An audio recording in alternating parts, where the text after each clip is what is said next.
Hi, good evening, everyone, and welcome to day 5 of Conc-live, a Triumph event by Monster.com.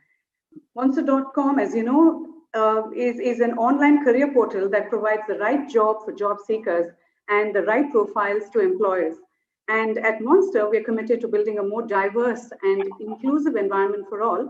And keeping in line with this philosophy, Triumph has been launched in collaboration with a few of the best companies known for diversity and inclusion at the workplace. We would like to take a moment to also thank our main sponsors for the event, that is Microsoft, Chubb, and BNY Mellon. And those of us who've joined us only today, a quick reminder on what Triumph is all about. Triumph is an event aimed at enhancing diversity and inclusion at the workplace, and it includes 3 events. The first one is Techno Diva, which is a hackathon meant exclusively for women. And this event is well underway with a lot of participants. The second event is Connectathon, a virtual career fair hosting over 15,000 jobs from top companies. And the third one is Conc-live, that is this event. And the main aim of this event is to promote the concept of diversity and inclusion through online sessions, panel discussions, and conversations with eminent industry leaders. And like I said, a lot of this is panel discussions, online sessions, and conversations with eminent industry leaders. So the very first event that we have for today is a panel discussion that is going to be led by Vijay Shivram. Now, the topic for this discussion is women in leadership roles. And of course, I'd like to introduce Vijay Shivram. Vijay is a seasoned sales and consulting professional and has over 18 plus years of experience in the areas of workforce management and technology, staffing services, and asset and facility services. And Vijay has also led roles in the gig workforce. Vijay currently serves as the CEO for the professional staffing division called Quest IT Staffing, which was formerly called Magna Infotech. And Vijay also leads the search and recruitment functions of Quest Corp. Vijay is going to be in conversations with 2 women leaders.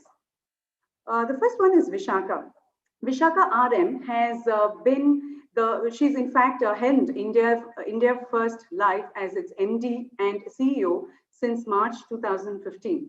Vishaka has ranked among the top 50 of Fortune India's most powerful women in business 3 times in a row, that is in 2017, 2018, and 2019. And Vishaka has also been bestowed with the most influential woman by the Business World magazine. A thought leader, Vishaka co-chairs the Pension and Insurance Committee of CII, and she is also an esteemed member of National Council on Insurance. She's also a committee of the FICCI and a charter member of Ex-Qualify by AIWMI. Vishaka is an independent director of the board of NRB Bearings Private Limited, and she has also been on the executive committee of Life Insurance Council. Vishaka, welcome to the event. We also have, thank you. And we also have in conversation with Vijay Shivaram, we have Rupal Sinha. Rupal is the CEO of the Integrated Facility Management Solution at Quest Corp, and which is India's leading business service provider and the largest private sector employer. And Rupal joins Quest from NISA Global, where she held the position of group president.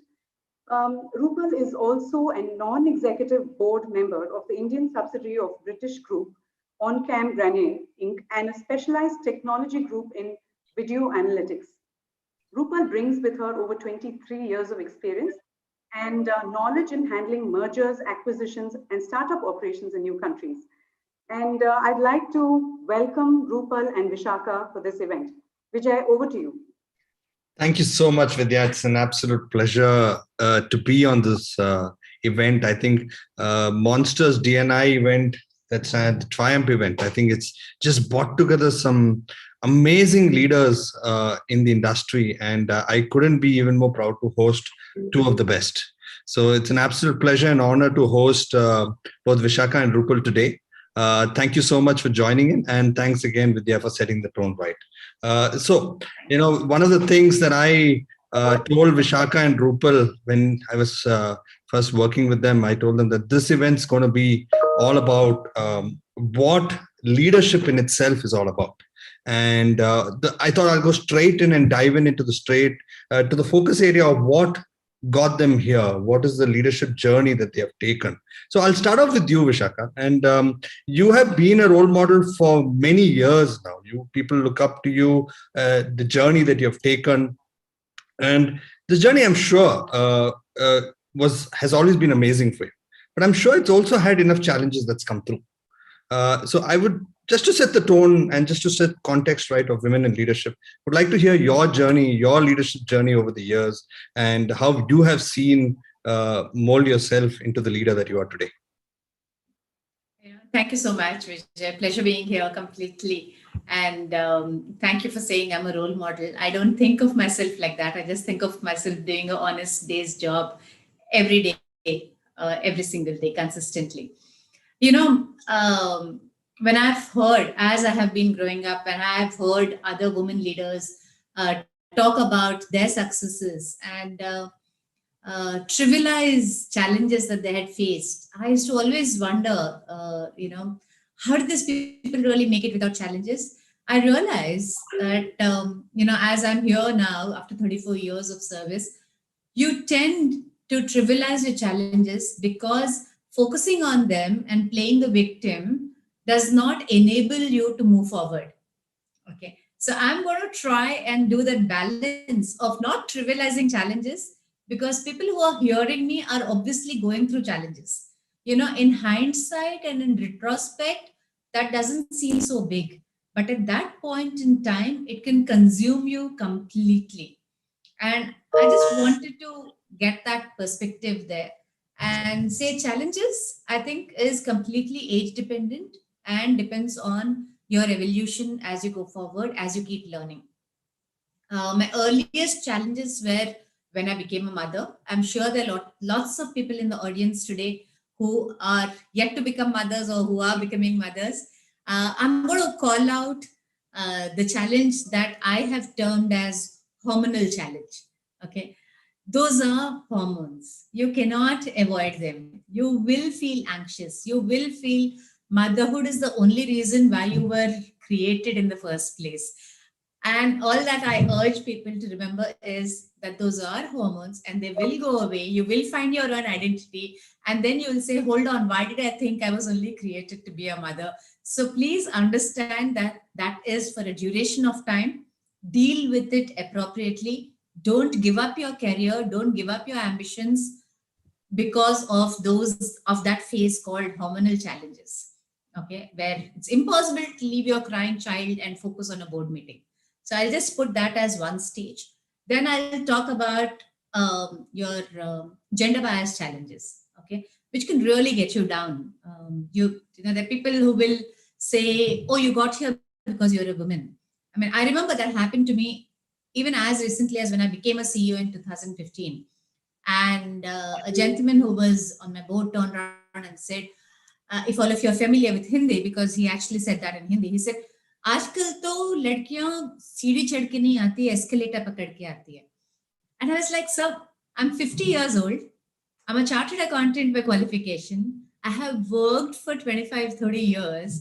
And you still believe that मैं escalator चढ़ के आई हूँ. I mean, no, I have worked my way up. It can really get you down. It can make you start doubting yourself. It can make you wonder if you are getting privileges. Everything will be blamed, attributed to your gender. You're a great relationship manager.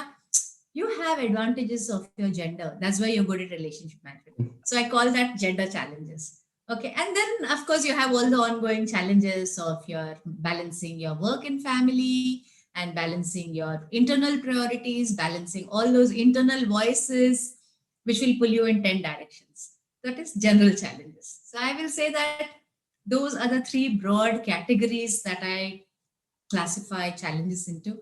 And then, yes, you will be back with hormonal challenges post 50 again. So, you know, just have to remember that that is just physiology at work. Don't let it mess with your brain. Wow, that's a power-packed answer straight up. First question.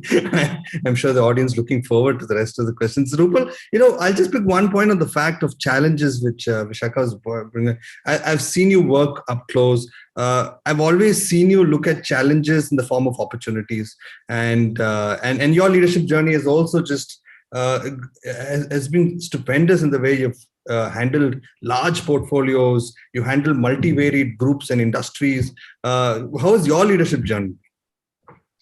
Yeah, thank you so much, Vijay and Vishakha. Lovely hearing to what you said, and it completely echoes, you know, the reality actually. But my journey, Vijay, has been, and to the audience here, has been very eventful, and I believe making choices and being self-respect was seeded very much in my childhood.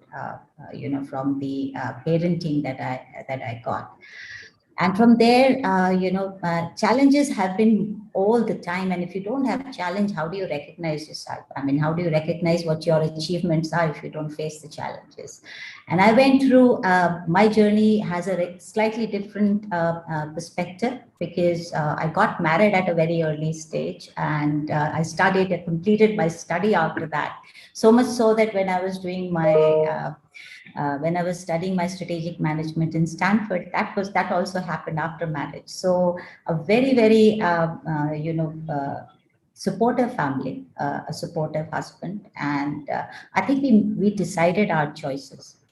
And we agreed that if we are going ahead with these choices, then what challenges it will bring to the table in terms of, I was never there for any parents-teacher meeting for my daughter. So many of those challenges came, which we had to trade off for a bigger thing. And we did that.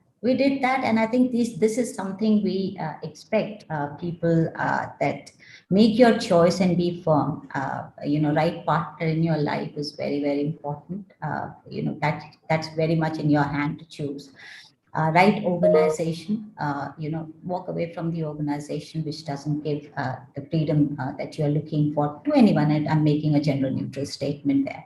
So from a support function, that was a leadership challenge, because from support function, Absolutely hitting, as a women novelty into a security industry was definitely a very exceptional thing to happen. That too, giving a baton to a lawyer, and a company secretary. That's what the perception was, and to a business which was largest by employee size, and that too in India. So everything was. If you see it on a canvas, then everything was slightly exception in those days. But I think we did that. We had brigadiers, generals, colonels, commanders, major generals in our businesses. While they came from a battlefield targeted to protect national security, and my battlefield was slightly different to provide a safe and secure environment to my customers and deliver results to the shareholders' value. So, of course, we found that synthesis, because self-investment is something which I always propagate at many forums. I've said that invest in yourself. It's not easy to remain at the leadership position because you've got to be 2 steps ahead. You've got to be a problem solver. You've got to be a visionary. You've got to be doing things which translates into life and touches the lives of people. So I got myself trained into security from a US organization. So not that was necessary, but I felt that perhaps if I make that investment, I will have more acceptance than anything else. So from my perspective, if I have to say, the journey has been very, very eventful for me. I do not think that I ever encountered in terms of gender biasness. No, not at all. I have been very well accepted. Yes, I would definitely say that inclusiveness took a little bit of a time. It takes time for anything. Working in, people ask me, you work so much into your Middle East countries. How did you manage to get that? One simple example comes, I was denied visa in Saudi Arabia in those days. We were acquiring businesses just because I was under 35, and they wouldn't allow a single lady to travel to the country unless it is accompanied by a husband or the brother. And so we did everything offline. That's a challenge, but how do you overcome that? You can sulk, you can do everything, but how do you overcome that? We did everything remotely. And then final discussions and decisions, we conducted our meeting in Bahrain, which is just a bridge away from Saudi Arabia. So we follow those challenges. And I think whenever you overcome those challenges, you feel more liberated, you feel more better, that yes, this was a challenge you overcome. So that's the message, I would say also. And this has been my leadership journey. Wow, I think that's amazing. I picked up a few points. You talked about having those choices, but once you take them, you stick with them. You talked about ownership, and you talked about being liberated. I'm going to touch upon another question or a topic for you. Is that I was listening to this wonderful conversation between Michelle Obama and Oprah Winfrey sometime, and Michelle Obama made a statement about the first challenge in itself is to know oneself. You talked about that a little bit. Maybe can you I just want to probe you a little more on that, as to a lot of the viewers today possibly also trying to struggle because there's so much of social media, there's so much of content available that they get confused themselves. How do you stay through? So I would say a couple of things. Clarity of mind and your thought is very important. What you want to do, you can't be a superhero, and don't be a superhero. Just be a normal self. It's okay to make mistakes as well. That's fine. So far, you've learned, you will not repeat it, and you've overcome your mistakes, and you've become better. So clarity of thought, I would say, is very important. You should know what you want in life. And that clarity needs to have a very democratic acceptance both at personal and professional life. Make sure you get that out of your way in first instance. Self-invest all time, as I keep saying, and be distinctive, be indispensable, and be your own version of personalities. These are very, very important. Don't role model, don't follow anyone. There's no need to do. You learn anything, you find anything good, do that. Don't get caught into cognitive biasness. Don't jump on conclusions. partially we all have unconscious biasness. If somebody walks today and say that no, I don't possess those unconscious biasness, I would really want to meet that kind of a person, you know, today. Every one of us carry, and these unconscious biasness are not always negative. They always pose opportunities for you. I'll be a classic example, you know, and perhaps people will contest what I say now. Is I grew with my father, you know, walking. He was into media and you know, was working for the largest print newspaper. He never had time for us, so he used to pack us to the office on Sundays or Saturdays, and we used to be meeting his colleagues. What brought it later, when I was going back to a couple of those people as my clients, you know, posing, there was definitely an opportunity where that unconscious biasness which they had towards me as my personality or as knowing me got me an entry. You know, so these things, fight yourself, I would say. Choice, make a choice for yourself. That's very, very important.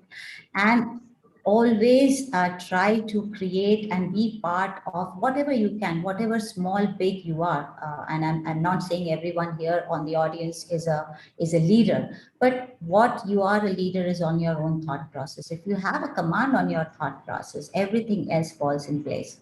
Everything falls. You always find your adjustment Wow. and follow that. Just knowing your strengths in itself, I think, would just help you push forward every day.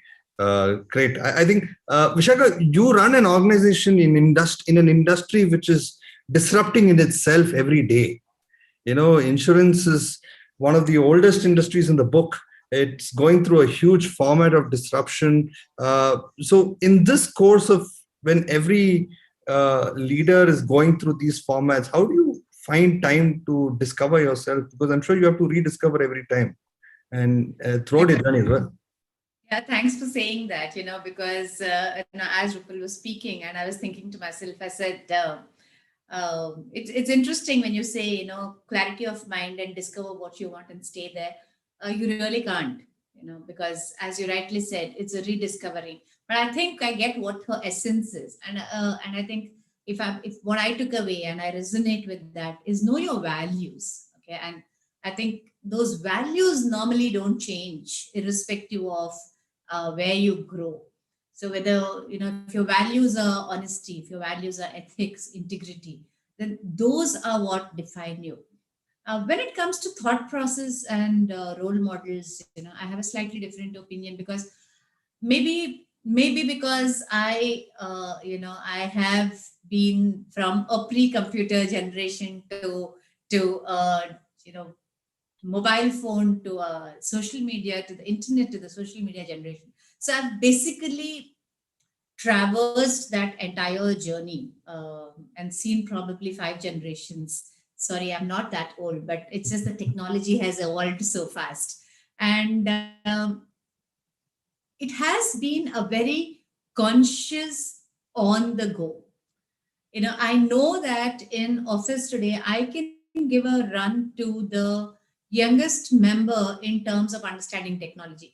Instagram still gets me down, but barring that, I really do understand stuff. You can talk to me about technology, and I'm the proponent of it.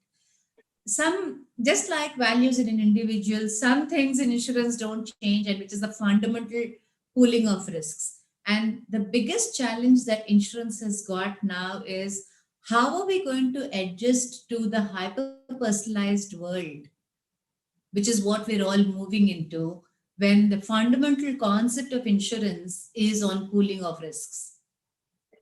So that for us is the biggest challenge, and we do look at a lot of evolving scenarios elsewhere to see how we can learn from other industries. So now, you know, it, because when you think about it, the challenge is very similar to a travel airline or to to a hotel, saying that, yeah, I have a price per room for the number of rooms I've got, but how do I customize it and tailor it to an individual to suit his or her budget and attract more people? So I think that's the phase we're dealing with, Vijay, in terms of saying, insurance age-old hasn't changed. Technology has evolved. People want insurance on the go. People want insurance on the fly. COVID is here. We need COVID insurance. And you can't, because fundamentally, insurance works on data. It works on having a lot of data, past experience to make projections for the future. And what we're trying to say now is we don't have any data, we don't have projections for the future, and we have a risk and we want a cover. How are you going to provide that cover? Right. So the challenges and the problems are really new and very unique. And we are relying on other industries and looking at other solutions and trying to think differently to really manage this dichotomy of a pooled risk concept to a hyper-personalized pricing. Well, that's a lot of business insights, I must add. I'm going to hold you on that organization thought right now. The theme of the event today is also about diversity and inclusion. And how far are we in terms of understanding the importance of this? Is it still a tick in the box? Have we moved to being it as an organization charter? How are organizations viewing this today? I know this is a topic that's well debated and constantly discussed upon, but you guys are leading these organizations today. So how have you started to see this, and how are your peers looking at this, etc.? So this is my personal experience and whatever I have seen, I think we need to make it a mandate. Okay, diversity and inclusion have to become a mandate so that no one individual is accused of biases dictating the diversity agenda. Okay, what do I mean by that? What I mean by that is that supposing today I start driving diversity, okay, there are immediate comments by detractors who say she is a woman, she's going to favor women. Now, if I don't drive diversity, then there will be comments saying she's a woman and she's, just doesn't promote diversity. She wants to prevent other women from coming. So damned if I do, damned if I don't. And that is a typical scenario I have seen for a lot of men too. The moment they start promoting a diversity agenda, there are a lot of detractors who start saying, oh, hold on, why is this guy so, openly talking about women? And if he doesn't, then it's my God, why is he so biased against women? So sometimes I don't think we should leave it to individuals at all. It needs to be an organization-driven initiative. Diversity has got to become a mandate so that there is there's no aspersion cast, or there are no questions asked of any individual who is implementing the diversity agenda, which is mandated at a board level to implement. So there's no more personal preferences here. It has to become the rule. Right. So, and I think it's very important for that to happen. I know of late we've been talking a lot more on inclusion in terms of, and diversity more in terms of not just gender, but also in terms of physically challenged or, especially enabled or, any of the other various categories. My only input there is, please let the proportion of initiatives that you're taking for each of those sectors be relative to the number of people who are in those sectors. Today, women are 50% of the population. Right. No other subsegment is really at that percentage. So if people have to choose, I will say, can you first get your gender diversity into place? Because that's a 50% problem. Let's not start with having if you don't have any initiatives at all, and if you can do everything at the same time, fantastic. Right.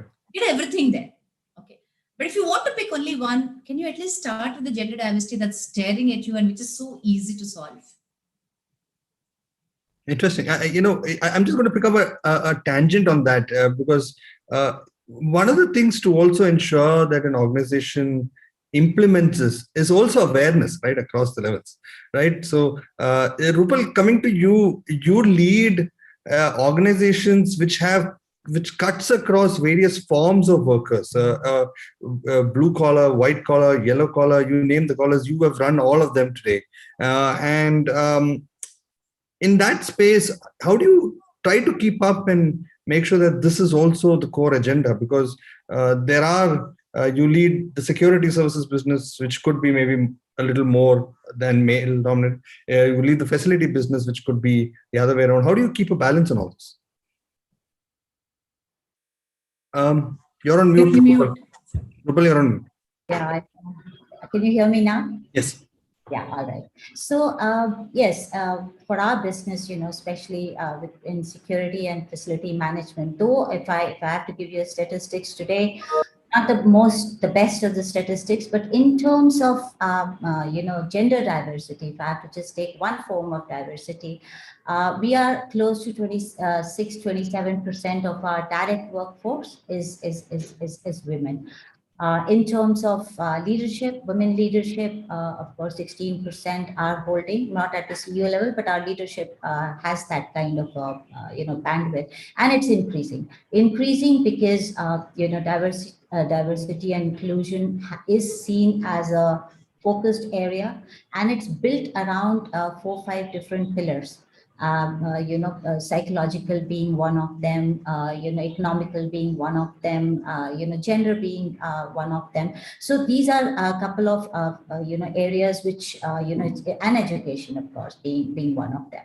So that be so, but now we are seeing, we are now making talent acquisition in TA, we are asking that, all the site level, and I'm talking site level, forget about the core and management employees, but at the site level, we are asking, bring diversity, bring, whether it is, and I'm not restricting, because I'm a very firm believer, slightly digressing here, I'm a very firm believer of an inclusive environment, because if you have an inclusive environment, the boxes of diversity gets automatically ticked, whether it is in the case of a gender diversity, it is cultural, it is, we have this entire, and I have to thank Shekhar for bringing all these on the sexual orientation, disability, all that. I mean, we have customers who made deaf and dumb, I was telling you the other day, made deaf and dumb people, disabled people as one of the strength for serving housekeeping, at their hotel.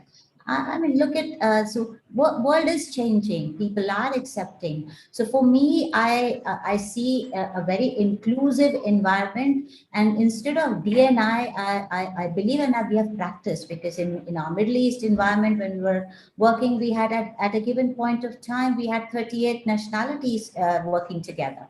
How do you weave them? How do you stitch them together? And how do you lead them together? So many cultural diversities, so many religions, so many boundaries where people have crossed to come together to work in an organization, that too at the, either at the workforce level or at the management level. So I think when you create the environment, the ecosystem needs to change. When you mandate people, and I do buy what Vishakha just said, that it needs to be mandated. The mandate needs to come into an inclusive ecosystem. Once you have that, these answers, whether if they hit 3 boxes, your answer, you are done. I mean, your answer is done. So have diversity and inclusion not as your main goal, but diversity, inclusion with equity. So you can make it a DEI rather than DNI. Please do that. And coming back to, as I said, our focus is especially on the lady guards, deployment of lady guards, or training them on that. And we are seeing tractions coming. On the FM side, it's easier because we can see people coming. Now, I mean, we have a customer, I don't want to, because we haven't signed up as yet, who has mandated that the entire production floor will have 80% of women population. So we have people, world is changing. In India, especially, if you ask me, it's a mixed bag. If you ask in the sense of whether we have cross religion biasness, yes, of course. We don't make any distinction. So we have to pat our backs, we have to pat our shoulders and say that, yes, in terms of those things, we have really crossed the line, and we have the religion and cultural diversity in place. But when it comes to gender, We are 112th in the overall global gender gap. That's something we really need to push ourselves upwards. In terms of color, I don't think that's maybe a bit here and there, but in terms of sexual orientation and in terms of disability, we're far behind. I mean, even if you compare ourselves in the APAC region, in a couple of Asian countries, you go to Philippines, go to Thailand, they are much advanced, than us.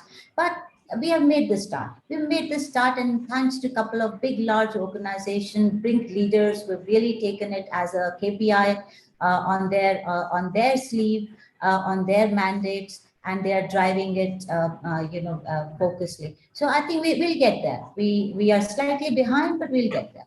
Yeah, and now Monsters also in it. Yes.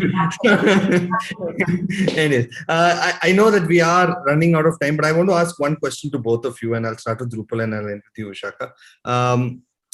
The audience today and all those people that are going to see this video, they have seen your professional life journey. They have kind of they know that you lead a very strong personal life. You're being a mentor to many. Your contributions to society. There's so many things that you do. The thought leadership that you both bring to the table. So, as an advice for all of them who are listening in, how do you keep yourself going? What's keeping you motivated to keep pushing through? And I'm sure many of them would want, if I were to ask you in another way, what is that one piece of advice that you would like to give, or that you heard that changed your life? Rupal.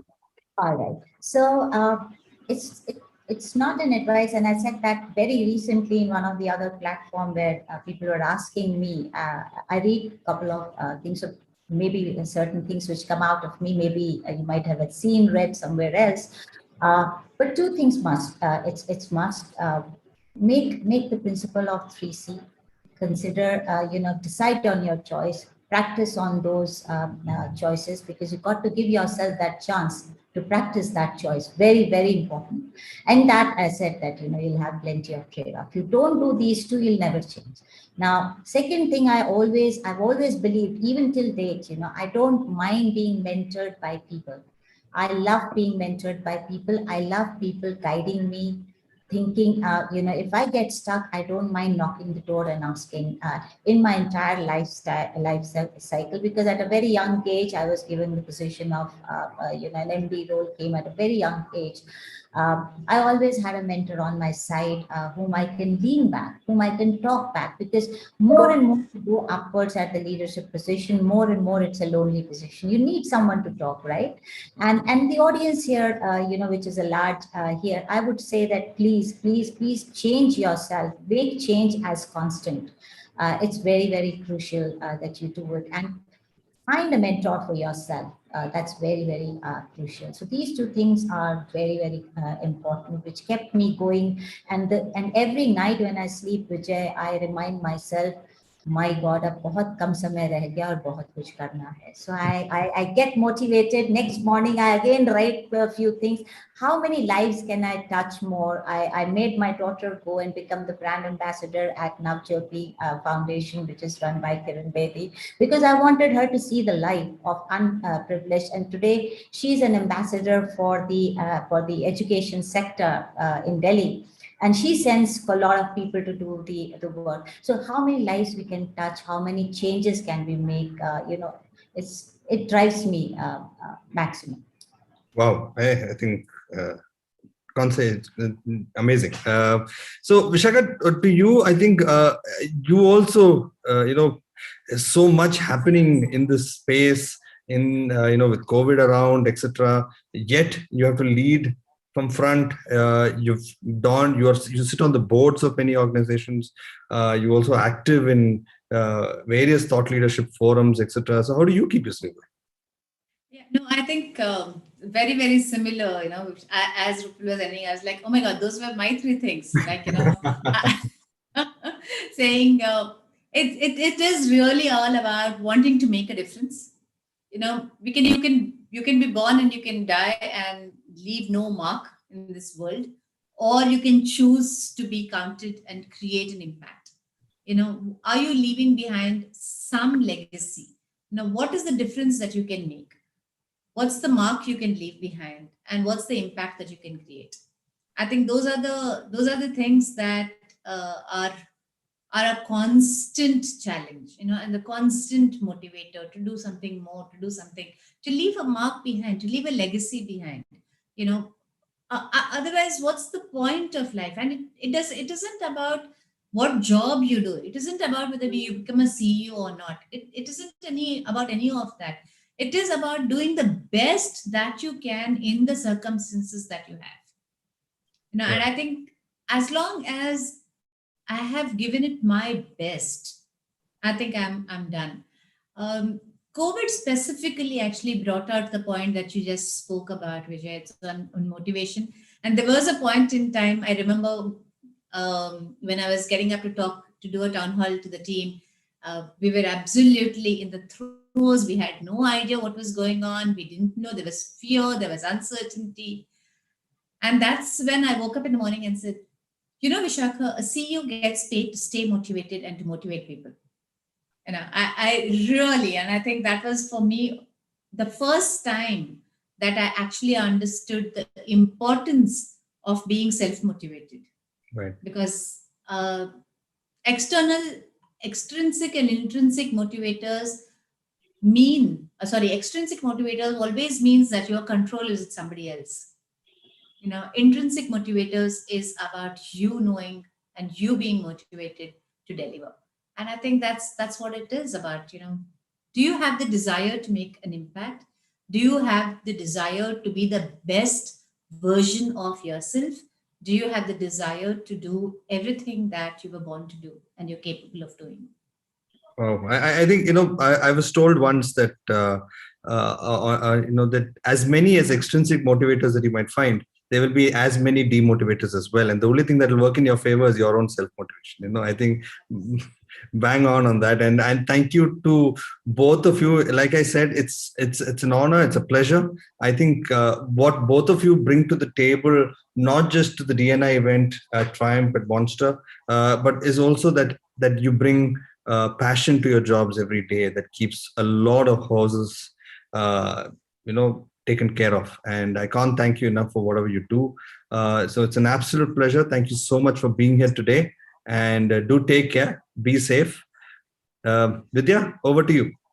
Thank you, Vijay. Thank you so much. Vishakha, lovely sharing a platform with you. Same here.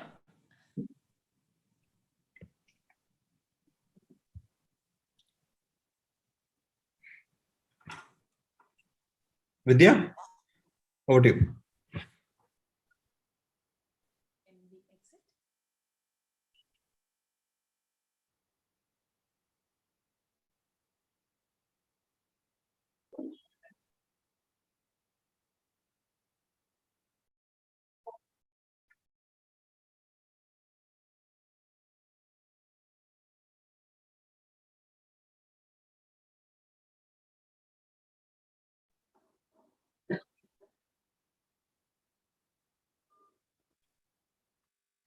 Thank you, Vijay. Sorry that there was a bit of a glitch at the back end. And thank you, Vijay, for hosting this wonderful panel discussion.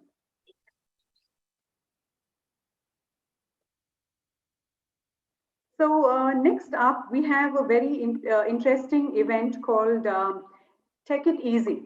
Now, Take It Easy is going to be led by Nandini Ishwar, who's the CTO and co-founder of Speakfully. And Nandini is going to talk to us this evening on the topic of using technology to maintain a safe and diverse workplace. And let me introduce Nandini Ishwar to you. Nandini is the CTO and the co-founder of Speakfully. She is responsible for the tech side of the organic and ever-evolving human-centric platform to address workplace mistreatment, including retaliation, harassment, and microaggression. Known for humanizing tech solutions, Nandini is ensuring the success of Speakfully mission by integrating social and emotional intelligence into the overall technical roadmap of the brand. Now, prior to joining Speakfully, Nandini headed Assurance Software Engineering Department and also served as a technical advisor to companies globally.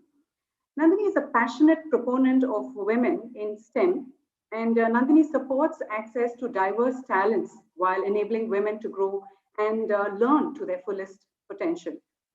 Nandini, we're really happy to have you with us this evening. Welcome and over to you. Thank you. Thanks very much. Let me turn my video on really quick. There we go. Thank you very much. Thank you, Vidya. It's really a pleasure. It's an honor to be here talking to all of you. I'm very excited that there is a diversity and inclusion conclave that's happening, and it's very off the moment. I think it's a wonderful way to actually connect with people. So I'm super thrilled, super proud of this event. And I cannot thank you immensely for giving me an opportunity to be here and talk to you all about work that we do, about why safety is so important in the workplace. And as Vidya said, I'm currently a CTO and co-founder of a startup called Speakfully. I am, in addition to all of this, and probably maybe a little bit more important than that, is I'm actually a mother of two young children. That's my primary job responsibility. Everything else sort of comes a little bit after that. But it's, with that responsibility comes this, this immense sense where I have to teach my children. I have a daughter and a son. I have to teach my children and educate them and create awareness within them and the younger generation all around about why it's important to actually have a very inclusive and a very diverse environment all around you. And it starts, at a very early age. It starts at a place where you are you're in school, you're in a setting, and you've got to feel connected. And at the same time, it essentially just grows into the workplace as well. And that's what Speakfully is about. We are a technology solution. And our primary goal is essentially to use technology as a way to sort of bridge the gap between the employees and the leaders and the employers, right? And it's there's this new word that is being used a lot these days, and that's called culture technology. So Speakfully sort of fits within the bucket of culture technology. But before I really jump into to any of the details, I wanted to pause here for a minute and take a step back and let us think a little bit about what does safety really mean in the workplace. It's a very big word. And the minute you say safety, maybe until a decade ago, most people would have basically naturally thought about safety more in the physical sense. And you talk about factory situations, you talk about security situations, and you're like thinking physical safety. Absolutely, that's paramount. That's like primary, no doubt about that. But there's this other element of safety which is directly related to the mental well-being. And it's also directly related to how you show up at work. And to me, that's why safety is absolutely critical in a work environment, in a work situation. Because we all need to, as individuals, we want to show up to our workplace being our true natural selves, our absolute, true, authentic selves. We show up into the workplace, and that's essentially where you're going to find a lot of satisfaction and a lot of happiness being in the work environment. There's a lot of research. I mean, we can spend a whole separate session talking about all the research that's being done, especially in the last 5 to 7 years, I would say, that correlates employee wellness and employee mental satisfaction to absolutely the company's bottom line. Literally, it comes down to like the business metrics. Certainly a happier and a healthier workforce translates to higher retention rates, and that naturally does impact the business outcome as well. When you have a lot of employees that are actually facing customers, talking to vendors, you want them to show up their absolute best. All of that directly comes back to how happy they are being in that environment. the parameters of that safety and that happiness in the work environment has also evolved in the last few years. I remember a time when I would walk into a work environment, sometimes dragging my feet, like, why am I even here? Why do I have to like have this long commute and, leave things behind and, come in here to work in an environment? It needed, and the environment needs to basically sustain a place where, sustain a situation where you can come in and you can essentially talk about your perspectives. And so that's why I like to say it's not really diversity as it relates purely just to, religion or race or, ethnicity or orientation, but it really comes down to like, diversity in perspective, diversity of opinion. A lot of, we as leaders, especially as women leaders, we carry this very big responsibility on our shoulders. And that responsibility is to ensure that we create an environment where everyone is actually able to come and speak out their truth, speak out, be their natural selves, speak their, what should I say, their natural tendencies is to essentially come forward and talk about, and disagree with somebody and do it in a very safe environment. And I think that's very critical. So that's why, to me, the workplace safety actually plays a very important role. Diversity and inclusivity in the workplace really, absolutely go hand in hand with the workplace safety as well. So I think with, given a lot of these reasons, given in a world that we live in, again, a post-pandemic world, we're all like situated in like different locations. If anything, in the last year, we've proven that, geography is really not a barrier. You can be anywhere, you can, log in and connect in remotely. We have technology that supports it. So in situations like that, how do you ensure that someone is actually being heard? Someone is actually being included in situations. And that's where this whole new term that's come about recently, and it's actually called culture technology. So what does culture technology really mean? It's this new facet of tools or products, however you wish to describe it. You're thinking about ways that you're going to help both the employer, the leaders, managers, anybody in the employment situation, anyone in the employer situation, connect with their employees and their workforce. So there's a whole slew of various products that have come about. And so I want to actually spend some time talking a little bit about, some of the different ways that technology can help. And, true to, the session here, we talked about, the name of the session is Tech It Easy. So you absolutely want to find a way where you use the right level of tech to make sure that you show up at your workplace, and be happy and function in a very easy, happy-go-lucky manner. So that's culture technology. I certainly feel like I'm just, going, rambling on about what culture technology is, but let me give you some very good concrete examples.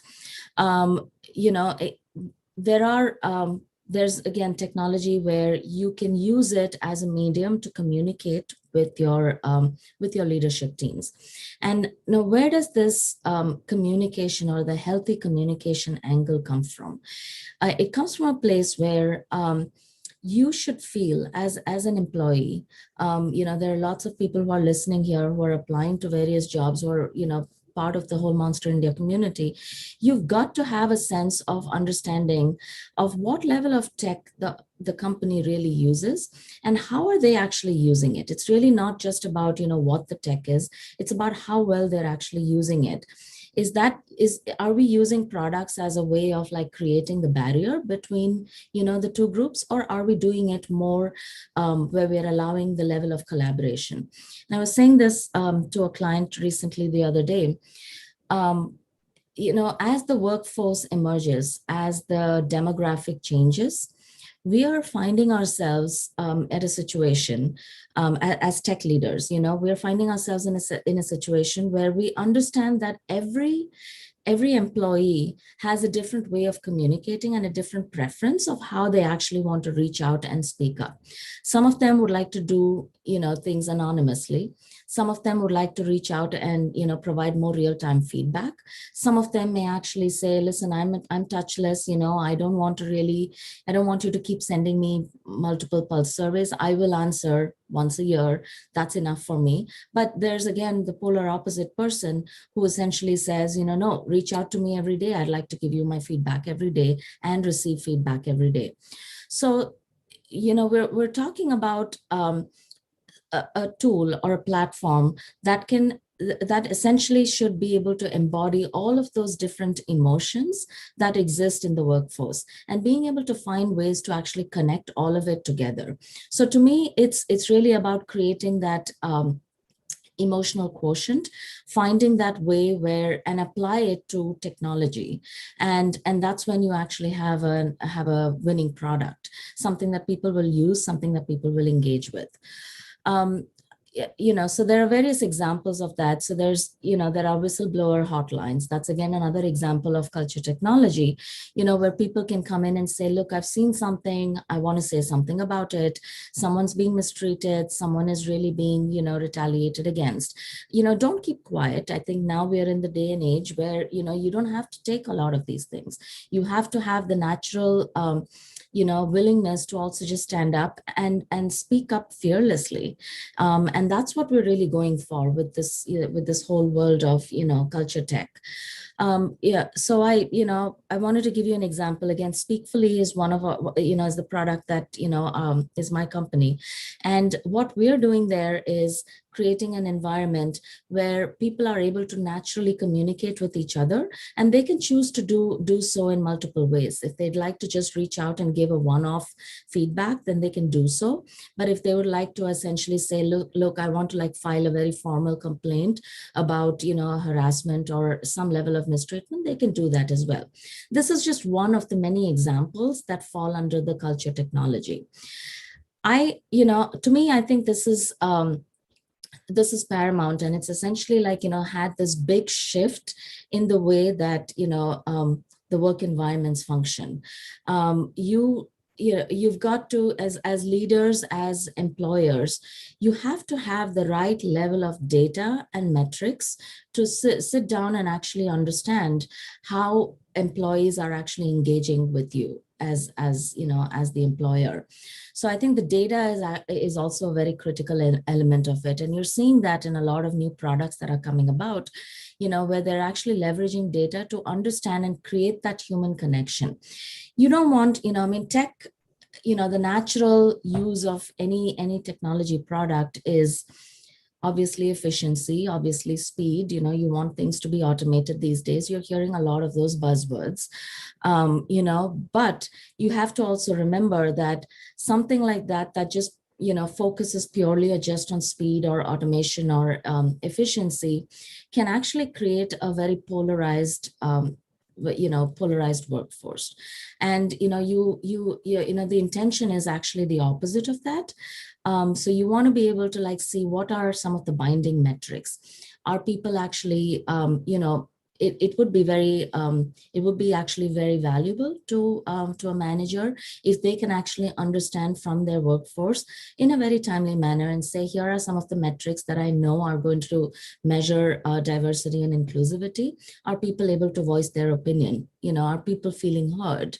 What is it that they're actually experiencing? So some of these, translate into very tangible metrics, and you want to understand, the trends before you're actually going in and being able to take certain action. So, workplace tech is, primarily just about, creating that sort of an environment. I grew up in the tech field. I was an engineer myself, and I worked for a lot of companies prior to actually getting into Speakfully. For me, every time there was a new product or new tool that was essentially rolled out into the workforce, my biggest, my antennas would essentially start to go up when I would start, when I would try and understand what is it that, this tool is really trying to accomplish, what information, what data is it actually trying to give back to, my leadership team. So this was when I was, growing up through the ranks. I found it very interesting that there were times when I think the leadership was primarily just focused on productivity of the employee. They wanted to know, I've been in situations, I've had, managers in my work environment who basically would have wanted to know what I'm doing, every minute of the workday between the 9 to 5, the standard, work hours. And to me, that felt like an invasion of privacy, right? That, my point was, we are here to, I'm here to give it my full, the best. And sometimes I may actually perform really well when my mind is absolutely calm. And that might happen at 5:30 p.m., maybe outside of the business hours, or it might actually happen in the middle of the night. And it could also happen very well during, normal business hours. So, there's, the thing is, we all need to have this maturity of understanding that everybody actually works and, performs to their fullest potential in very different ways. And I think a tolerant environment or an inclusive environment, and also a very safe environment, is one that actually sustains all of those and, can actually allow people to function to their fullest potential. Naturally, you're going to see your retention rates go up. You're going to actually see, productivity also go up. Without you directly measuring productivity, you're going to start to see some of the needle, the needle move on that side. So all those elements is really what, drives, fundamental business outcomes. A department, a whole team is sitting there thinking about P&L and thinking about delivery. And, are you motivated enough to really put in those, burn the midnight oil, work late hours? Or are you worried about not doing it and getting into trouble for it? I think those are elements that, can essentially be mitigated if we not just use the right kind of technology, but also if we, know when to use that technology. And I say this a lot to my team as well at Speakfully, that it's really just not about how you're actually engaging with tech. I don't care if in the middle of the day you want to go out and play some video games, and absolutely fine. If that gives you that nice mental break, come back refreshed. I'm all for it. Absolutely. I think those are some, ways where we are essentially now coming across and saying, don't worry about very rigid parameters, but really come out and figure out, you might essentially just have about half an hour of the day where you're functioning to your fullest potential. Whereas you may actually just be sitting there for hours together, but you may not really be producing anything. One of my biggest, one of my best developers in the team, she writes her best code, beautiful code, only in the middle of the night. I love it. I absolutely love it. And I highly encourage her to be able to do that. But, this is where, again, the tech plays into, the front and center of everything. We've got, a whole nother set of tech tools like, collaboration tools and, communication tools. So I think it's, examples are Slack, examples are Teams, you kind of communicate with each other through that. I think that's brought about a whole different way of working where you don't really have to always be on mode. And that really definitely helps the mental state. I definitely have to say that, but it also lets you function in, what I call as an asynchronous mode. So if you really need something, that's when you reach out, and you can reach out real time through Slack. You can reach out through various tools like this. It doesn't have to just be Slack.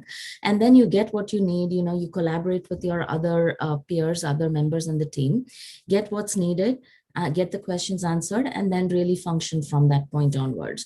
So, but at the end of the day, you want to reach a place where you feel very comfortable, you feel very safe doing so, and you feel very safe disagreeing also.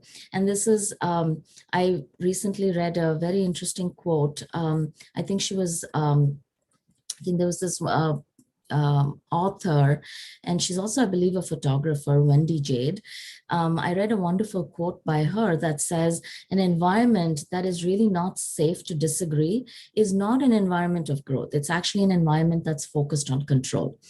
That rings so true, doesn't it? I mean, to everyone that's actually here listening to this call, think about it. A lot of you may be applying to jobs. A lot of you may be, managers who are trying to fill positions in your teams. A lot of you may be, leaders who are basically like trying to steer the company in a certain direction. For everybody there, the big decision of whether you should take a role or not, whether you should do something or not, are you going to act on a strategic path or not? For most of us, it really comes down to just one thing. It's like, is this going to be a good, mutually beneficial cultural fit for me? And that has basically become such an important question for us today. And a lot of the youngsters in this call will understand this.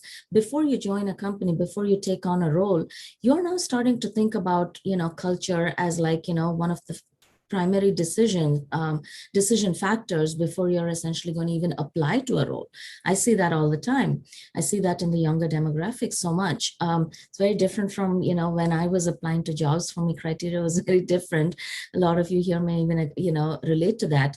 But I completely get it. And I encourage that. I encourage you all to think about culture as one of the primary factors before you're thinking about, joining a company. And I also want to take that a step further and advise you that if you're really thinking about, the workplace culture, try to dig in deeper. Culture can be a very broad word. It can even be a buzzword. I think it is a buzzword these days. So not many people are really understanding what the culture really means. But I do want to create that sense of awareness. The culture is also about the technology that your organization is actually using. And it's not about how they're using the technology. It's, try to gain an understanding of when they're using that technology, right? Right now, everything around us is tech-based, as it should be. But when you're trying to think about workplace culture and make a decision for yourself, think about situations like, okay, if I need to take my time off, what is the best way I'm actually going to have to reach out? Is the company encouraging, ways that you actually just use tech to submit this? Or are they actually expecting you to provide very clear, direct, details of, hey, you need to let me know 24 hours before, and there's no room for, unforeseen circumstances, for example. Those are all things that really impact, the inclusivity in the workplace, and it also really impacts how safe you feel in the work environment. But it also, and naturally you want to understand how they're actually and when they're allowing you to use tech for it. If people are, if you want to, and I'm really big on this, naturally through Speakfully, but if you are in an uncomfortable situation in a work environment, and that happens because there's various levels of what I should say, things that are unconscious, like, bias that could be very unconscious. There's very intentional and, intentional bias as well. But, leaving that aside, giving the benefit of the doubt to the people, if there is a lot of unconscious bias or unconscious mistreatment that happens, are they using the right tech tools to allow you to actually communicate and report those issues? I think those are very important aspects that you want to understand about organizations, important elements that actually help you decide how well you are going to be able to function in the environment, and what your mental state of mind is going to be. You don't want to take a job, you don't want to be in a role or be in a team, work for a few months and realize, hey, this is not my cup of tea, and then keep jumping. That's not going to do anybody any good. It's not going to do you good as the employee, but it's absolutely not going to do well for the company that's actually employing you as well. And it leaves a very bad taste. But I think these are elements that you think about when it comes down to culture. And I like to say this to to my other fellow leaders who are also listening to the call. We all have this very, very huge responsibility on our shoulders at the moment.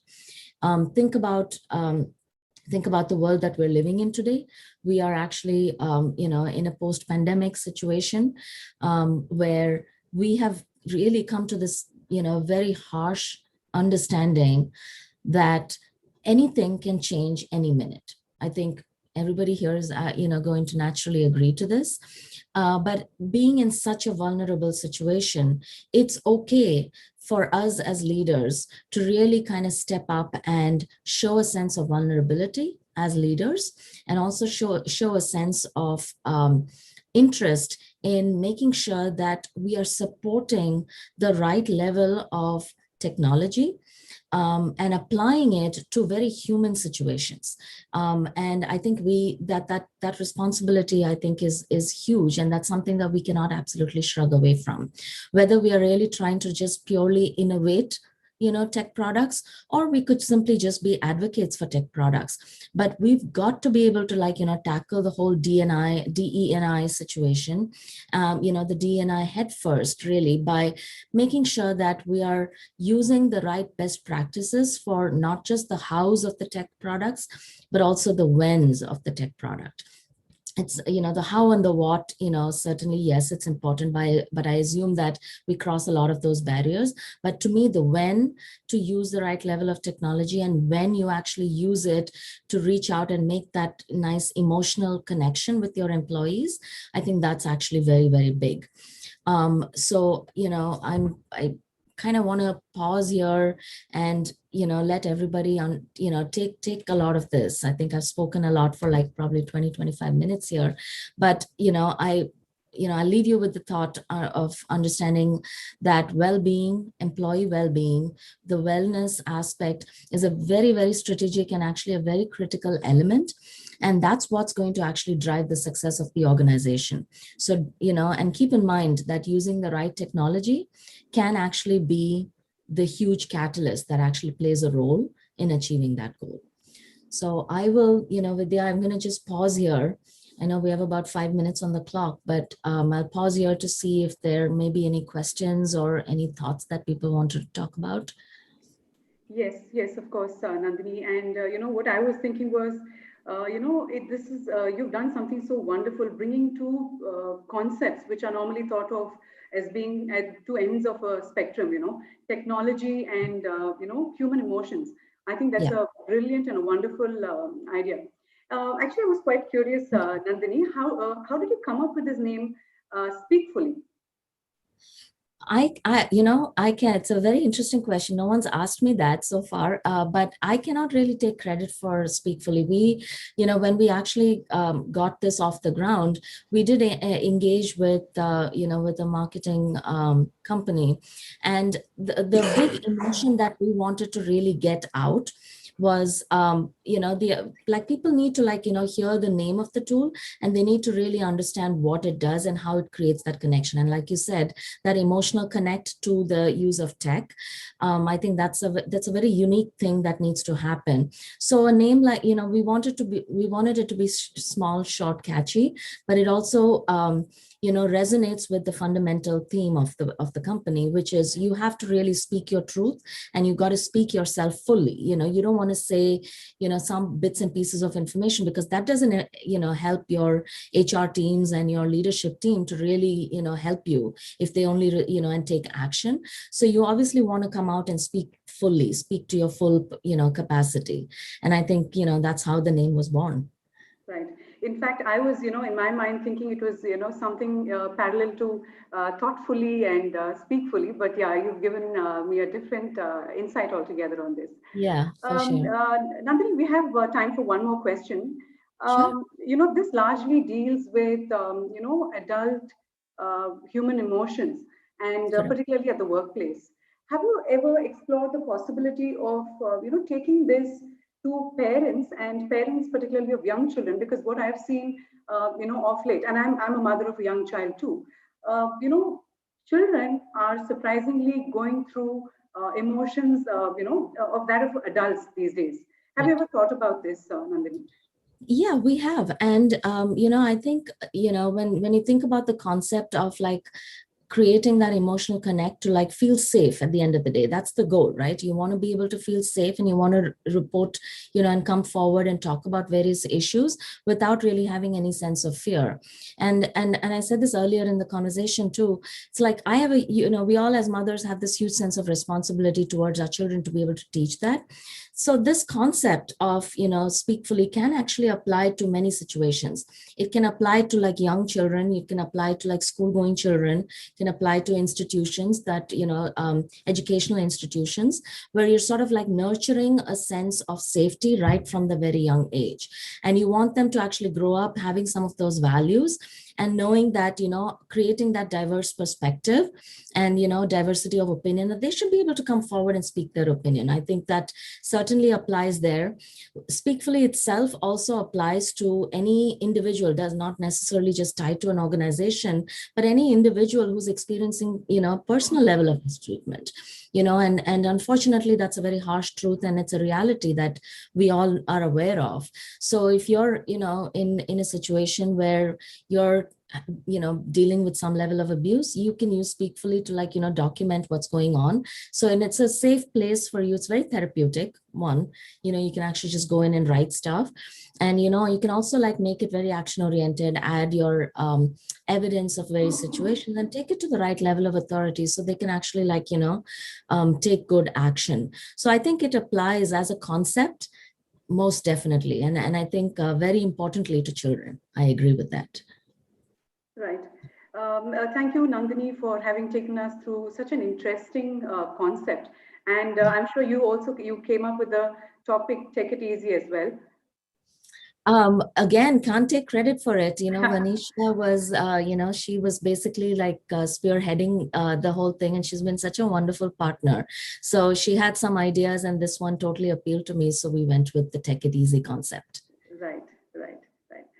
So thank you, Nandini, for having joined us this evening. And we do hope to connect with you more often on, many more such initiatives. Thanks a lot for joining us, and have a good evening. Yeah, thank you for doing this, and thank you for having me. Thank you.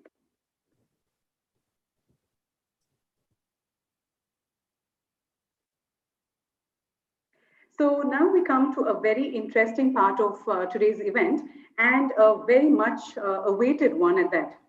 Joining us today is a very special guest, Ashish Vidyarthi, a well-known actor, a life igniter, and a motivational interventionist.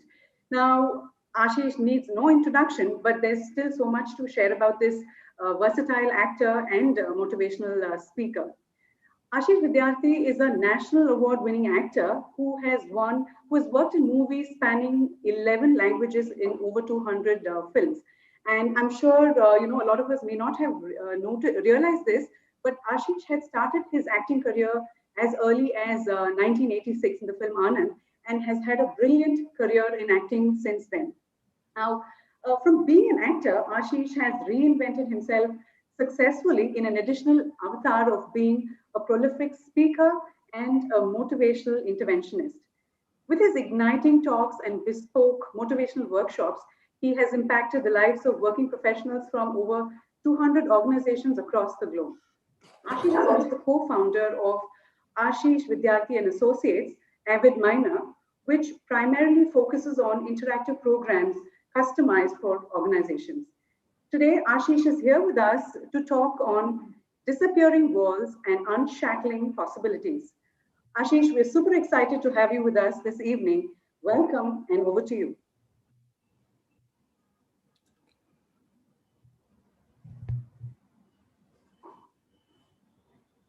Namaskar.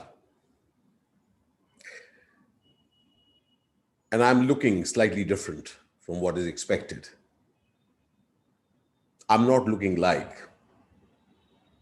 I'm looking like something else. It's what I call the other. Not like me, not like us, the other.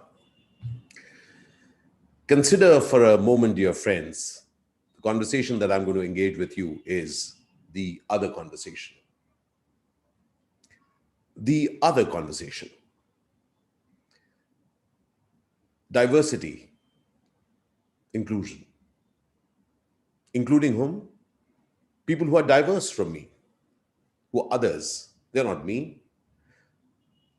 I've never had a confusion about myself. I love me. I love my kind. My kind are okay. They're nice, yes. The other kind, well, there begins the conversation of why the other? Why can't they be like me? Not that I'm saying I'm right, but you know. So let us have a conversation about what is it that you and I say, you know. It's actually not you know, it's what I know. And I want to repeatedly tell you that what I know is not that I am saying that I'm right, I'm actually saying that I'm right. And I know what is the way, and I know how it should be, how it should look, what it should sound like, what it should behave like. What is okay and what is not okay, I know. And I say it by saying, you know how it is. So today we're going to have a conversation on what are the possibilities if these walls between me and others who could be like me, but they are not, what could be available if these walls we disappear? That's right. I didn't say break the walls. I said disappear because they aren't there. They are a figment of our imagination, dear friends. Figment of an imagination which has been further strengthened by by conversations. Let's face it, human beings are conversations. We make things okay and we make things not okay. We make things which we agree with and we make things that we don't agree with. We are the ones who say who we want to be with and who we don't want to be with. And we have very valid reasons for that. All reasons on one side, and look what it does. It separates some from the rest. In fact, most of the times, it alienates many from many. What it does is that it makes sure that this is not with this. This is not adding voice to this. This is not adding power to this. Therefore, now we have got a few tall islands, what could have been one large continent of humanity. This conversation is about us getting, are these walls real? Really? What is the reason that we are throwing some others away? Because I'm very clear that there are tons of possibilities. Each one of them, each the other, has a point of view, has a worldview, has a thinking, has possibilities galore, but we want to amputate it, keep it away, just because we want to be right. This is why I call this the other conversation. I call it welcome to the other conversation. What could be available to you, dear friend? Don't do it for charity. Just look at the common sense of it. What do you want to harp on? If you want to harp on the alike, I promise you, get your fingerprint tested and get mine. I may look a lot like you. I may have a similar gender, pretty similar views, but our fingerprints are different. I am the other. Yes, my DNA is different from yours. So what is it? Till what point are you going to accept me as one of yours? Because I wear a slightly different dress than yours, you will not accept me. But I'm okay because, okay, my gender is okay. My race is okay. But the clothes, yeah, no, not acceptable. This is what I call a creativity conversation, where we allow human beings to understand the fallacy, if I may say the stupidity, of creating division. Because division is something by which you're saying that I do not want you to add to my life.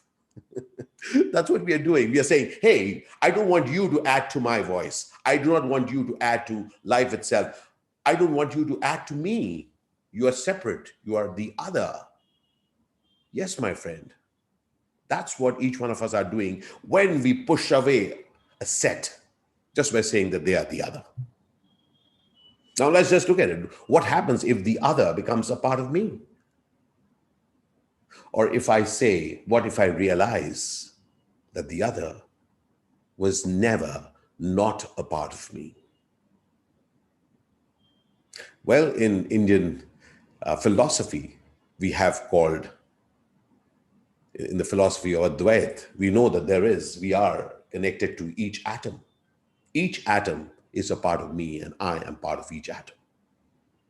I am the Brahmand, and the Brahmand is me. Let's get philosophical, let's get practical. What is the differentiation that you want to do away till you want to accept? Dear friend, imagine what is available when this mind is free of those terms. I understood it very early in life when I grew up in Delhi, and people used to ask me, where are you from? What do I tell them? My father is a Malayali, my mother is a Bengali, but from Rajasthan, and I am born in Delhi. Thereafter, it became slightly more complicated when people said, where are you from? Because last 29 years, I've been living in Bombay, and a whole lot of that I've been living in Chennai, Hyderabad, Bangalore, Guwahati, Kolkata, Delhi. Where am I from?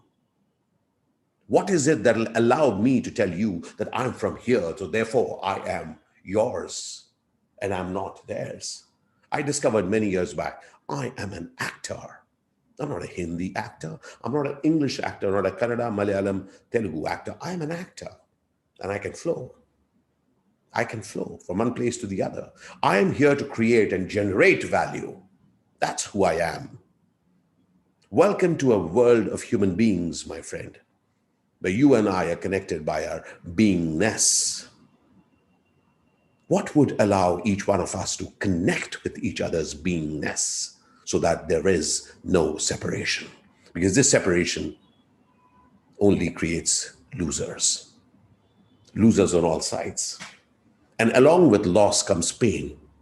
And along with pain comes anger. And along with anger comes the feeling of being left out and unfairness. I do not want to be unfair. I'm clear about that. And I'm clear you don't want to be unfair either. So what will allow us to be fair? What do we understand as fair? Consider for a moment, if people are given an opportunity to give out their best, that's the closest we could come to fairness, right? What if each person can really contribute to the best of her ability? How would that be for you? How would it be if each of us, everyone is there and uses the imagination to the best, the widest, compounded way? Imagine if you and I are unfettered, unshackled. Yes, my friend, that's when the other disappears. Just ideas remain, possibilities remain, and the passion of humanity remains. Because you and I know creation doesn't choose its source. The most amazing, extraordinary scientific thoughts originated from minds, and it didn't ask which mind it came from. The most beautiful things in design have been sourced from ideas from people, not asking who the people are. Imagine, creation doesn't bifurcate. It doesn't differentiate. It doesn't create the other. It just celebrates. For me, I'm a human being and I love to celebrate. I just love to celebrate. And I celebrate together. I love togetherness. I love when people from different nationalities, different creed, caste, people whom I can really jam with, create something colorful. I love colors. I love colors. I even like colors when they say that, don't wear colors. Really? Why? Why can I not be colorful? Why can I not be different? Why? Because if you allow me to be, because I then bring something unique from my colors, the way my heart throbs. The possibilities are endless, dear friends. The possibilities of inclusion are that people are truly vibing with the possibilities of life. They are not held back. They find more reasons to come together rather than discovering reasons to stay apart. I am I'm a singer for symphony. I love the chorus because human beingness shows up in chorus. No wonder we are called social mammals. We celebrate together and we feel very lonely when alone. And when we create walls, in one way or the other, we become lonely. So let's not be lonely in creation. Let's really go out. Let's go out and be in this world in which there are others who may not look like me, think like me. They may not behave like me, but guess what? They breathe like me. They love like me. They care like me. And they have the ability to think beyond and think of creating that vastness just like me. Therefore, welcome. Welcome to a world where the walls aren't there. And shackles? No. We don't shackle each other. We liberate. We join. We breathe out together. We let each person know that in this world, as we contribute, maybe in life, in business, in anything, it makes better sense to be rather than separate. You heard that story, right? Those twigs which were separate and could be broken. Children's stories, remember? Yeah, good stories for kids. Sometimes I wonder, are some stories meant only for kids? Could we also learn the power if those separate twigs can come together? They can bring each of their uniqueness to this bundle. For me, I have discovered that my life is a bundle of instances. I have worked across cultures, 11 languages, across cultures, 230 plus films, across ways of working, across ways of succeeding, across ways of failure, across reasons of happiness, across reasons of sadness. I have discovered the richness of human beings who are diverse. They bring up their children in unique ways. They teach manners in unique ways. They are happy for different reasons. And they create wonderful things in their unique ways. So why don't we allow those different people to have space around you? Because it's a bit like behaving like this. I shut my eyes and they are no one who are not like me. But then I've become an ostrich. In fact, actually speaking, the ostrich also doesn't do so. We just made a tail of it. So why do we want to become something which there's a tail of an ostrich like? Why don't we remain like us, with our eyes wide open, looking at and recognizing people who look different, talk different, speak different, think different. And that is what adds to the hues of life. Dear friend, I am in celebration of the hues of life because I love it when I can create afresh.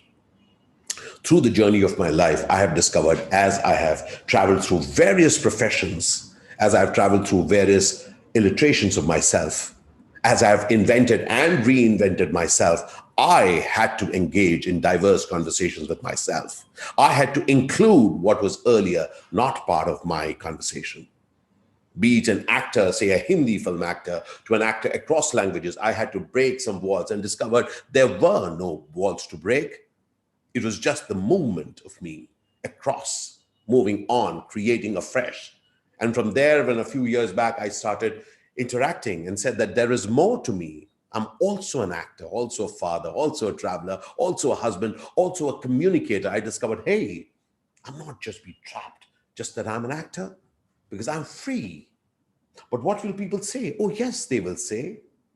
But then even if people say, can't you be the person who says, you know what?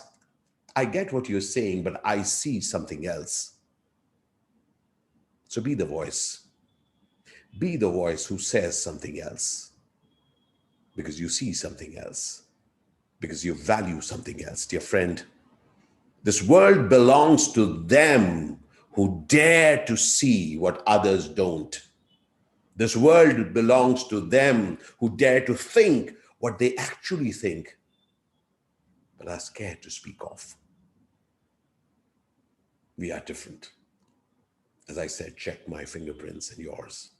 We don't match. And therefore, we are unique.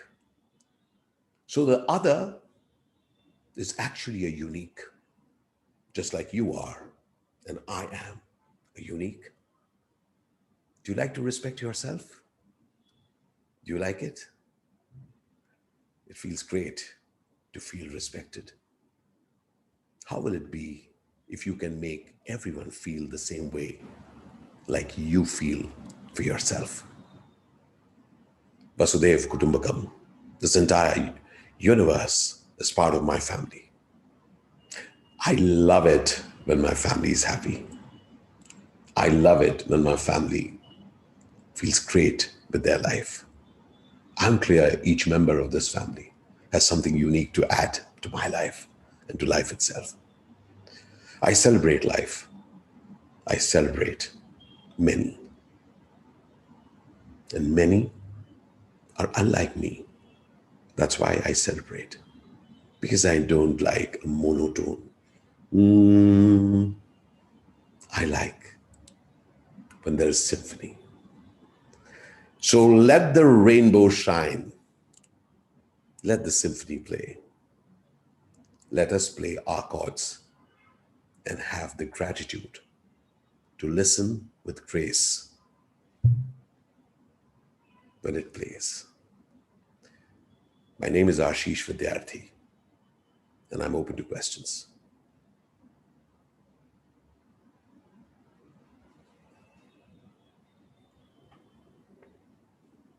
Thank you very much, Ashish, for that wonderful, thought-provoking, speech that you just gave us. We can, you've spoken about colors and celebration and singing and symphony, togetherness and creation. We can clearly see that, you have this love for life. And, I also see you as this very purposeful person. So I'm actually going to start off with with a question I'm personally a little curious about. Why did you choose this background? Here I am. Can you please repeat that question if you don't mind? What made you choose this background? I love the journey. I love the journey. I'm very clear that each one of us are on a journey. And as singular as it may seem, we love to look at others and then we say that if only I had a journey like that. But all of us have unique journeys. Siblings have different journeys. People in the same class, same batchmate, very close friends have different journeys. So I love to celebrate the journey, and I particularly like this drive. It's kind of an interesting one. Yeah, I like this. Yes. Right.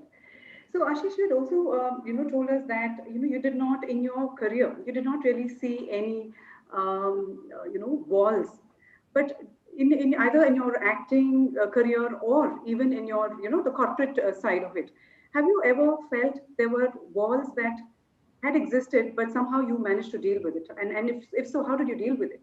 Yeah. So yes, I did not see any walls. The point is not that what was there, I didn't see it as walls. It's just that some people will look at you differently, and then you just be.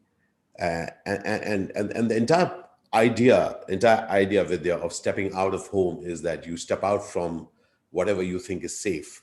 All right. So there are now this conversation is to be looked at in two different ways. All right. One is of the traveler. So as a traveler, as you step out into the world which is other than you, which is diverse for you, you will deal with people who may not want you there. So you deal with that differently. Okay. So that's where I say that I choose not to see walls. I kind of move and I let them know that I am. So one of the things for that is that you have to really be very good. In a real world, there are things there, but you got to choose. Either you get angry about it and then do your number. I've discovered that I love the woodpecker, who just goes on, goes on. And it depends on how much strength do you have, as opposed to how much strength do they have. I'm very clear that how long will they stand up and say that we are coming in your way? If you persist, because life is about somebody who's persistent. Life is about someone who is, who is resilient. So life does invite us at each moment to continue to choose resilience, because let's face it, that life doesn't always open the doors for you. You've got to be around there and be long enough there that maybe the door opens a little bit and then you wedge in.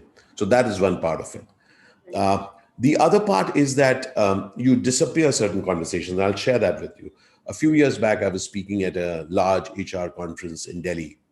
And I'd just about begun speaking to organizations at that point, and they had invited me over. And I was speaking to about 3,000 people, delegates, very large thing.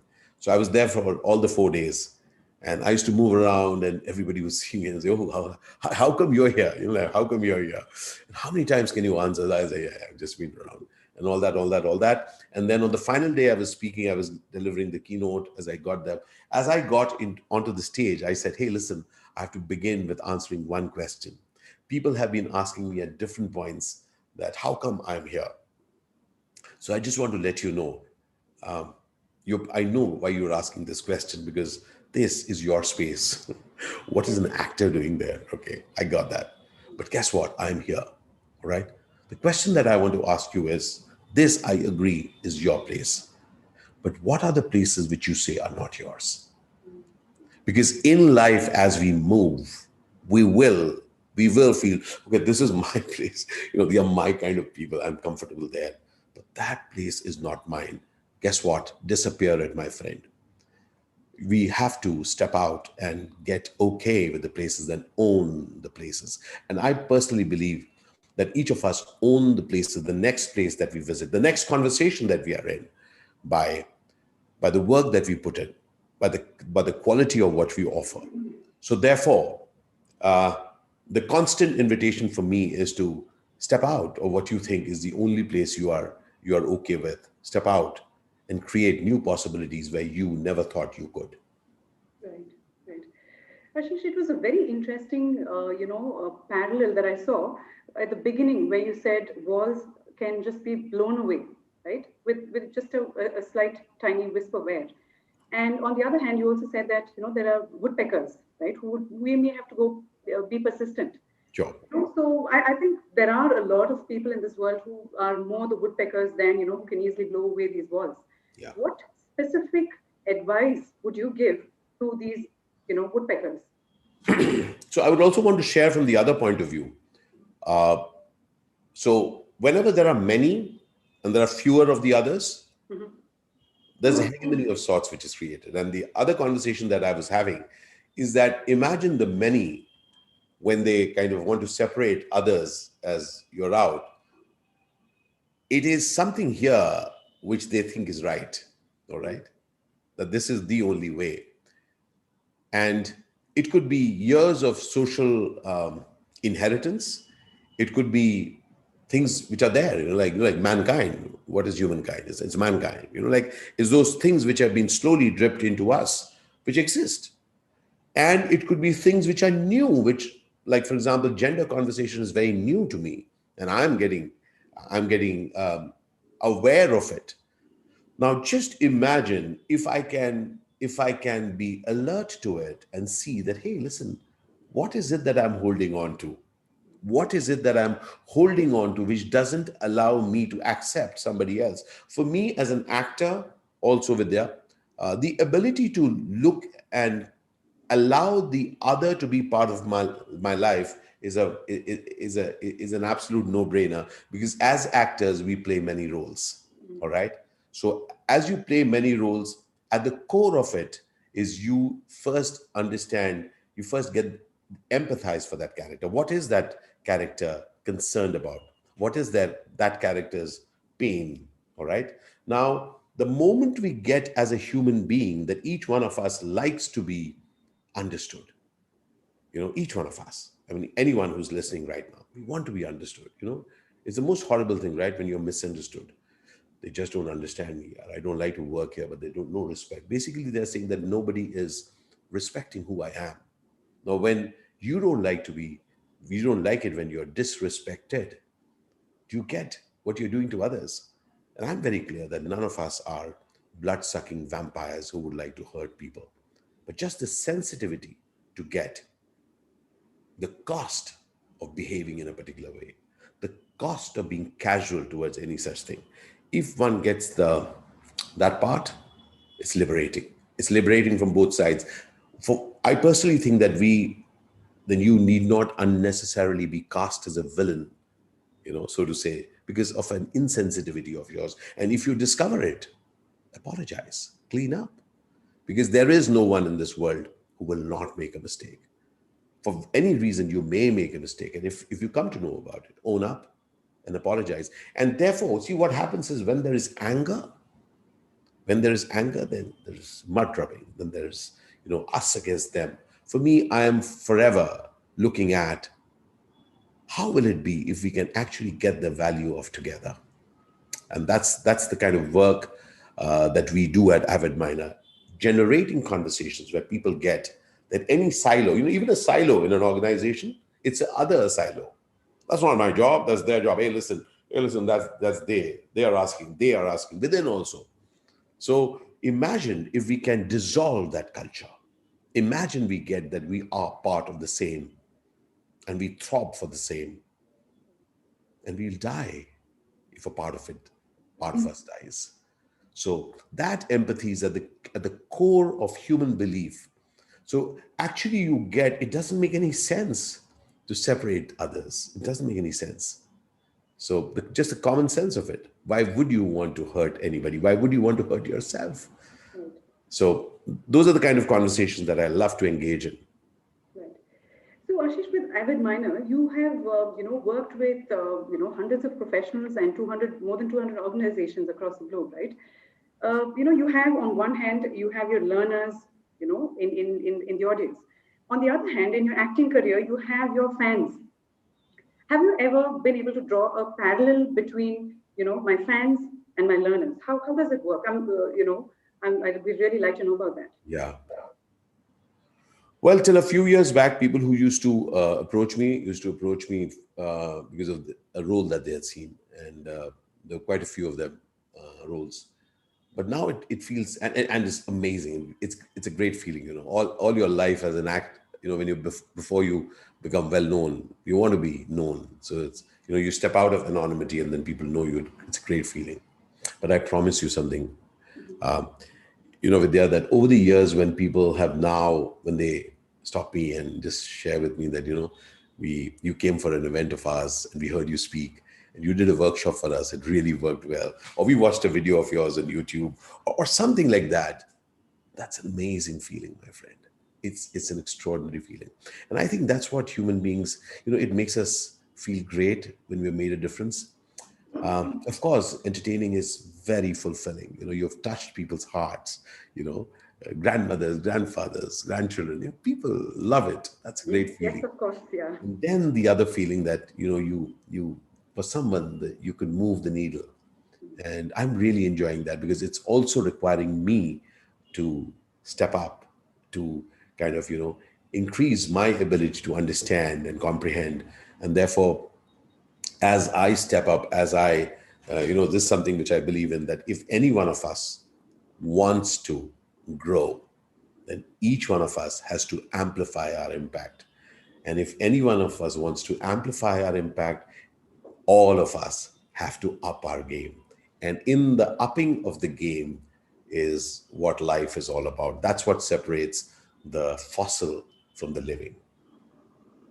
Right. Ashish, I know we are kind of running out of time, but if you're okay, we'd like to ask you one more question. Please, most welcome. So, you have acted in movies in 11 languages, right? And I clearly see that as a huge, mindset of inclusion, because I have heard of actors and singers not wanting to sing in a particular language, or not wanting to act in a specific, vernacular language movie, right? How have you seen this? How do you view this inclusion? Yeah, to be honest, Vidya, actors are amazingly fluid. I'll tell you, in Mumbai, nobody asks you where you're from. It's very clear that actors and technicians and people, they come from all over. So artists, by and large, are really open people. We kind of, we are diverse, and we draw our strength from diversity. I'll tell you, working across 11 languages has made me richer than I could have ever imagined. It has made me sensitive to things beyond what I could have ever. Now, when you meet people across cultures, they have very different mores. Each one of them has a different way of living, different way of reading, different way of saying yes, different way of saying no. And then you get that there is no one general way, and that has helped me a lot as a communicator, where you get that communication is not just going about saying things, but it's more about appreciating whether what you are saying is landing. So being a conscious, active communicator has something that is done. And one of the projects that we do at Avid Minor are our communication modules, where we actually let people know the power of being the listening communicator. And when you're working across cultures, you don't take your past for granted, because this new today and a new place and a new set of mores is there. So you have to be continuously agile. You got to keep your eyes open. Okay, so how do things function here? Oh, all right. Okay, a 6 a.m. Shift means a 6 a.m. reporting. Oh, got it. So it is not a 9 a.m. Okay, all right. So there are sensibilities, and I personally feel that as people travel across cultures, they are they're more attuned to other sensibilities, other ways of thinking, other kinds of food, all right, taste. And so I think, as part of a diversity and inclusion thing, a critical part of the piece for me is allowing people to be, not taught, but to be aware that there are other ways, and other ways make people richer. They are able to, for example, just to share with you how you deal with crisis. Just imagine when there are people from very different genders, very different backgrounds, very different sensibilities, our ability to deal with crisis will be different. Okay. And now just imagine when all these people are together, and when we can pick the minds, and when we can say, hey, listen, I have an idea, and that idea could be something, what? Because each worldview is unique. And for me, as an actor and as a student of history, worldviews matter a lot. Worldviews I get are so diverse because they all depend on what is the point of view, what is the lens that you're wearing. So for me, it's been a very rich journey. And today, as a speaker, as a motivational interventionist, or person who goes and takes workshops, or is as an actor, this journey of working cross cultures has really added extraordinary value. So I'm ever grateful for this journey of mine. Right. Ashish, it's been really, very interesting and also very exciting, and to a large extent, a very thought-provoking conversation that we've had with you today. And I take care of talent development for Quest Corp, and I really hope that we get to have more such connections, more such events where we can work with you, and where you can come in and motivate our employees. And I'm sure our audience today have really enjoyed this conversation that we've had. And Thank you very thank much. you so much for having taken time out and having joined us, and at a slightly late hour in the evening. Thank you for joining us today. Thanks so much, and Thank you have a you. good Thank evening. you so very much. Thank you so very much. Best wishes to each one of you. Have an amazing, amazing evening. Best wishes. Thank you. Thank you. Bye-bye.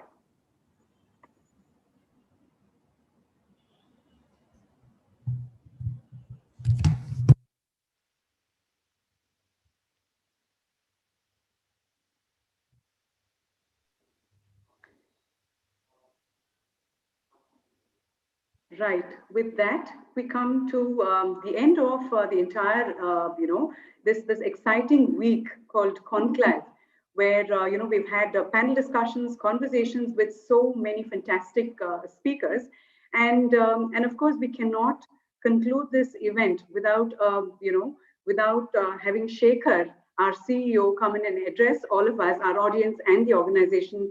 And I'd like to welcome Shekhar. Over to you.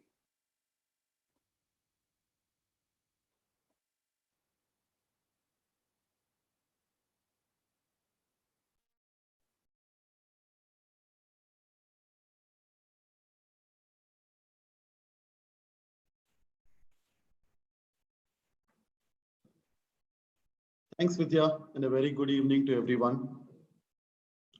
I must have really pushed my team very hard over the last few weeks that they conspired to ask me to speak right after Ashish. It's a very tough act to follow. I'll try and do my best. What a week it has been. Diversity and inclusion is a cause that all of us at Monster are very close to. A few weeks back, 6 to 7 weeks back, when we started discussing the idea of Triumph, the biggest fear all of us had was whether we will be able to do justice to something like this. As I look at what has transpired in the past week, how do I feel about it? And what did we really do over the past week or so? We've had 80,000 participants who were part of this week-long initiative. 85% of them from women and 15% of them from other forms of diversity. We've had more than 50 million impressions on social media, which made sure that the message that's being spoken about here is communicated wide and far. We've got 25 of the most wonderful and inspiring speakers who spent more than 20 hours on this platform over the last 5 days, sharing their wonderful stories, inspiring one and all, and sharing these lessons for all of us to get inspired and follow. Not just that, we've had more than 200 organizations put out more than 15,000 jobs for these participants to get access to and have conversations from an employment perspective. And that's a huge win too. So we have had folks come in, test themselves in a hackathon, listen to inspiring leaders, and also have an opportunity to have very specific employment conversations with more than 200 organizations. A success of this size is never possible without the support of many. And I would be failing in my duty today if I don't thank all of them. Firstly, to our sponsors, Microsoft, Chubb, Bank of New York Mellon, TLS, TCS, and PITS. You guys have supported us and forced us to think big, and that is what the event has delivered. Thank you so much for your support and a constant encouragement for an event like this. To the recruitment partners, many of you have proactively come forward and said we want to be part of the event and make the best of our jobs available to the participants in this forum. Thank you so much for that. To the speakers, some of you have logged in at 5 a.m. in Silicon Valley to be part of this event. We truly cannot thank you enough for taking out time and being so generous with sharing your advice. To the participants, we know times are tough. We know folks are kind of distracted with many other challenges and in the current times. But to see more than 80,000 people participate in the event across different stages of the past 5 days is truly fulfilling. That is what we put this effort for. The management of Quest, leadership at Quest, Suraj was here to deliver the opening note, and many leaders within the Quest group have come in, spoken, have supported behind the scenes in terms of mobilizing participation from the candidates as well as organizations. Thank you so much for making this event bigger. And lastly, the loudest cheer to Monster team. I know it's been very tough. I know many of you have spent the last few weeks thinking about nothing else but this. But what we've seen over the past 5 days more than justifies all the effort and gives me the confidence that we should be doing a lot more of this. Thank you so much, everyone at Monster. We hope that this effort of ours has made a tiny bit of difference in terms of furtherance of what I think is a very, very critical organizational as well as societal priority. So thank you everyone for being part of this event. And to wrap up, I'll probably borrow something that Ashish said right before me. Let's make the walls disappear. Thanks a lot.